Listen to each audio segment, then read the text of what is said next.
monde et bienvenue dans un Waldorado spécial gourmand. Nous sommes à Rochefort pour découvrir la chocolaterie Sigoji. Un chocolat qui est élaboré depuis la fève jusqu'à la praline par des passionnés qui nous invitent à un voyage gustatif dans les saveurs camerounaises. Suivez-moi.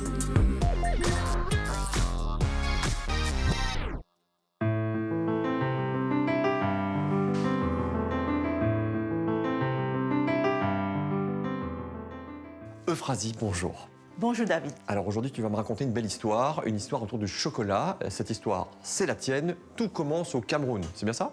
C'est bien ça, tout commence au Cameroun. Je suis une jeune petite fille qui vit avec son grand-père dans les cacaoyers. Je vois mon grand-père travailler le cacao. J'utilise le cacao comme un jouet, comme un jeu de billes avec mes cousins. Ouais. Et je ne fais jamais cette relation-là entre la matière première et la matière finie jusqu'à ce que j'arrive ici en Belgique.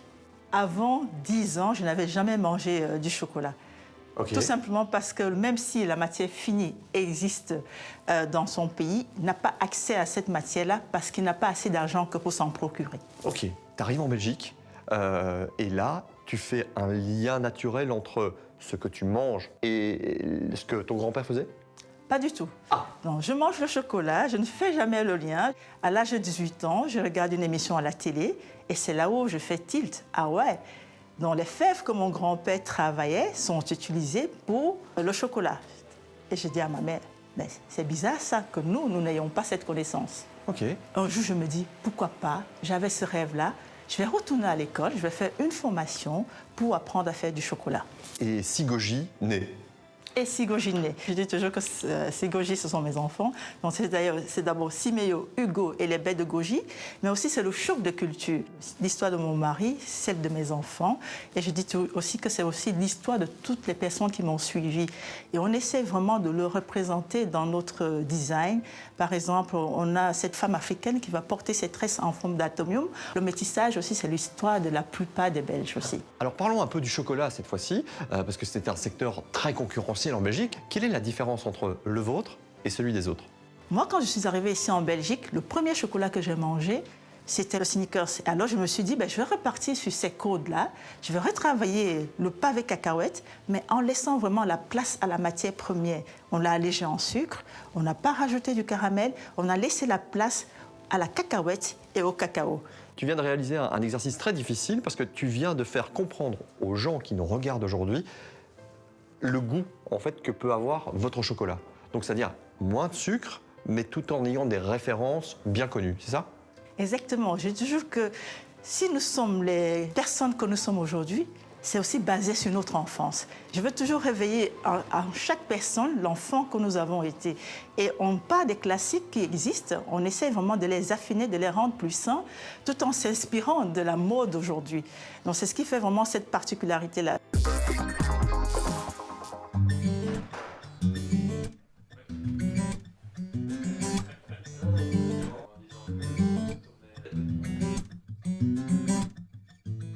Richard et Adrien, bonjour. Bonjour David. Alors, ravi de vous rencontrer. Toi, tu es le mari d'Euphrasie qu'on a rencontré il y a de ça quelques instants.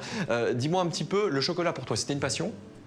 Pas du tout. Moi, je suis surtout passionné par la femme chocolat. Ah. Par ma femme chocolat. J'imagine, je ne ferai aucun commentaire là-dessus. Non, mais vraiment, tu t'es lancé avec elle tête baissée. Oui, tout à fait. Je connaissais rien au chocolat avant et donc je me suis lancé, je l'ai suivi. Et qu'est-ce qui te plaît dans ce produit? Ce qui me plaît, c'est la diversité, le fait de pouvoir contribuer à un monde meilleur en respectant les agriculteurs en Afrique notamment. Nous, on travaille principalement avec l'Afrique, principalement avec le Cameroun. Donc, ce qui me plaît, c'est toute la partie éthique autour du chocolat. Et bien entendu, le produit final, on en est fan, quoi. Alors, dis-moi justement, ce fameux produit final, Sigoji, le chocolat, quelle est sa particularité? Alors, la particularité, c'est qu'il est authentique, réellement authentique. Donc, pourquoi? Parce qu'il est parti, il part de la base, à partir des fèves de la plantation familiale. Oui, parce que c'est fou, la production de ces fèves vient des terres familiales. Tout à fait. Donc c'est une grande fierté pour elle de pouvoir continuer à cultiver ce cacao et d'en faire un produit magique ici. Et concernant le goût alors, est-ce qu'il y a une particularité aussi? Ouais, il y a une grosse particularité. En Afrique, la terre est très riche, le climat est humide. On a un cacao avec un goût super prononcé, des vraies notes de chocolat. Pas trop d'acidité, pas trop d'amertume, très équilibré, mais très puissant. Adrien, tout commence ici en fin de compte quand tu reçois les fèves? Ouais, c'est ça. Donc on reçoit les fèves comme ça directement du Cameroun. ou du Togo ou de Madagascar. Puis on les torréfie dans cette machine. Alors normalement ce sont des machines automatiques, là c'est une machine manuelle, pourquoi? Ce qui est bien avec cette machine, c'est que c'est plus artisanal. C'est un travail de torréfaction plus à l'instinct, où on utilise vraiment l'essence. Donc quand je les sors, je peux l'écraser, la sentir, ou même la goûter au final. J'ai l'impression qu'il y a quand même... C'est du vrai feeling en fait. Ouais, c'est vraiment ça. Donc c'est vraiment une machine à sensation. Et c'est ça qui est vraiment chouette. Oui, donc il y a un côté manuel, Ouais, c'est ça. artisanal Ouais. et proche du produit. Ouais, exactement. Est-ce qu'il y aurait peut-être une comparaison à faire avec un autre produit qu'on connaît tous? Le vin, je dirais. Pourquoi? En réalité, nous, on voit le chocolat fini ici en Belgique et on ignore tout ce qui s'est passé sur les plantations. Donc si on prend une vigne, après la récolte du vin, il y a la vinification et tout ce qui s'ensuit. Et ce qui est important, c'est le terroir, qui va donner finalement le goût final au vin. Et ben, pour le cacao, c'est pareil. 90% du travail se fait en Afrique. Le sol va donner la typicité, le climat va donner la typicité du cacao. Et puis le traitement post-récolte. Beaucoup de gens l'ignorent. 99% du chocolat qui est vendu dans le monde ne subit pas de traitement post-récolte. Et le traitement post-récolte, c'est un peu la vinification.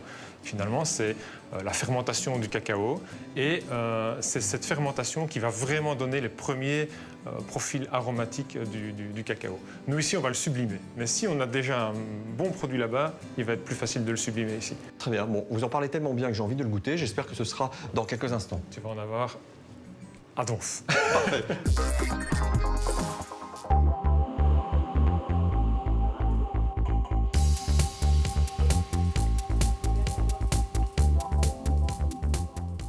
Bonjour Nathan. Bonjour David. Alors ravi de te rencontrer, il paraît que c'est toi qui fais toutes les recettes ici pour Sigoji, c'est vrai? Exactement. Dans la gamme Sigoji, qu'est-ce qu'on peut retrouver comme spécificité que Alors, vous avez travaillé? Il y a 25 recettes en tout. Donc 25, ça fait quand même beaucoup. On doit toujours s'adapter à un panel au niveau des goûts, des personnes et tout ça. On travaille avec aussi la texture qui est beaucoup plus comme le café par exemple, où on va l'adoucir avec la crème qui passe avec le chocolat blanc, la célèbre Manon. Quand on a l'association des deux, du café qui vient croquer avec la noisette au-dessus, c'est extraordinaire. Est-ce que tu as vu ma glotte bouger là? Je salive. Ah oui. Je salive, tu en parles comprends. super bien. Quel est ton chocolat Sigoji préféré? Alors moi, c'est les origines. Quand je dis origine, en fait, c'est le chocolat comme origine Sigoji. En fait, c'est la ganache que je suis en train de faire là. C'est une origine du Cameroun. Donc c'est les chocolats qui proviennent vraiment du Cameroun ou Madagascar ou encore Tanzanie. On ressent la différence quand on mange un vrai chocolat qui vient de Tanzanie, par exemple. Donc là, en l'occurrence, on a le ginger. C'est une infusion avec de la crème. Je te remercie. C'est Alors, très agréable. On ne veut pas quelque chose de super fort. La personne qui achète, par exemple, le gingembre, qu'il y ait le goût de gingembre, mais que ça ne soit pas trop explosif non plus, parce que c'est des produits qui sont assez forts et il faut savoir les gérer. Pour les fêtes, est-ce que vous prévoyez des goûts un peu particuliers? Là, par exemple, on a une praline au champagne. Là aussi, c'est quelque chose de très compliqué à gérer parce que l'alcool dans les pralines, dans le chocolat, a tendance à s'évaporer. Donc, on doit toujours gérer les quantités. Et quand quelqu'un mange une praline champagne, il se rend compte qu'il mange une praline champagne et que c'est l'explosion dans la bouche aussi. Et puis évidemment, c'est tous les tests que vous faites en amont. Champagne, Voilà, chocolat, exactement, champagne, champagne. champagne, et puis champagne. Voilà. Tout le temps champagne. Merci en tout cas, Nathan, c'était hyper agréable. Merci à toi. Chocolat.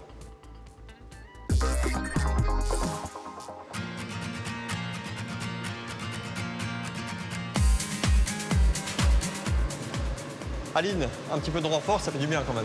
Oui, C'est pas trop compliqué de résister systématiquement à croquer dans une ganache. bah, quand on a un petit peu faim, si. Une fois que la ganache est enrobée de chocolat, qu'est-ce que vous mettez au-dessus pour la décorer? Pour celle-ci, vu que c'est des pralines café, on met du gruet de cacao. Pour les Louise, c'est des fleurs de bleuet. Et pour les Madagascar, on met des pétales de rose. Ok. Après la garniture, qu'est-ce qui se passe? Et il passe dans un tunnel de refroidissement. Et Ouais. puis après, c'est l'emballage. Ah, c'est tout? Oui, Et l'emballage, c'est où? c'est là-bas, près d'Estelle. Ah, ok. Bon, je te laisse ta suite. Hein. Merci. Merci.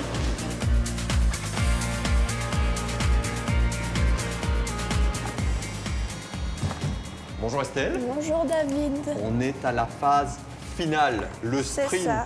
l'emballage. Alors on voit que c'est encore une fois de plus très artisanal parce qu'on prend chaque praline à la Oui. main pour les Il emballer. faut garder le rythme. Ah bah, je sais. Tu emballes combien de pralines comme ça par jour? Plusieurs milliers, je pense. Alors, de temps en temps, tu tapes dans les pralines, histoire de voir si elles ont vraiment une excellente qualité. Oui, bah, il faut bien les goûter.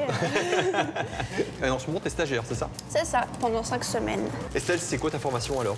Une 7e professionnelle en chocolatier, confiseur, glacier. D'accord. Tiens, je vois des pralines qui sont recalées ici. Oui, c'est ça, c'est les pralines qui ne sont pas très belles. On les met de côté et on les garde pour l'application Too Good To Go qui nous permet de faire moins de gaspillage. Et c'est bénéfique pour les clients qui, du coup, payent moins cher. Parfait, bah, c'est un bon résumé. Je te laisse travailler, hein. Je n'ai pas envie que tu casses le rythme.